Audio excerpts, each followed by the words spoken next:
Jaloliddin tug'ilganidan buyon Mo'g'ullar Xorazmshohlar davlati tomon asta-sekin yaqinlashmoqda edi. Xorazmshohlar esa Mo'g'ullar va turk saljuqiylari o'rtasidagi ulkan devor hisoblanardi. Hatto otasi Muhammad Xorazmshoh shu yo'lda vafot etgandi. 11 yillik hukmdorlik davrida ko'p qismini Mo'g'ullar bilan urushib o'tkazgan bo'lsa-da, xristianlardan tashkil topgan Gurjistonni bosib olishga muvaffaq bo'lgandi. Lekin butun boshli Chingizxon uddalay olmagan ishni turkiylar o'z ishlarida qilgandilar. 1230-yili Arzinjon yaqinlarida bo'lib o'tgan Yassichaman jangida ikki turkiy davlat, Turkiya saljuqiylari va Xorazmshoh turkiylar to'qnashdi. Turkiya saljuqiylar Ayyubiylar davlati bilan birlashib Xorazmshohlar davlatiga qarshi chiqdi. Bu jangda zaiflashgan Jaloliddin askarlari Mo'g'ullar tomonidan mag'lubiyatga uchratilgandi.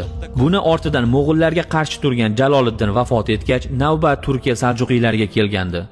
Jangdan avval Turkiya saljuqiylari sultoni Olovuddin Kaykubodga yozgan maktubida: "Agar men o'lsam 5 yilga qolmay sen va mamlakating yo'q bo'lib ketadi. Shu sababdan kel birlashaylik" degandi. Lekin Olovuddin Kaykubod qo'rqoqlik qilib birlashmagandi. Jaloliddin taxmin qilganidek Olovuddin Kaykubod 5 yil emas, 6 yildan so'ng o'g'li tomonidan zaharlanib o'ldirildi. Mamlakat esa 1243-yili Ko'sadog' jangida Mo'g'ullarga yengilib, Xo'laguxonga tobe mamlakat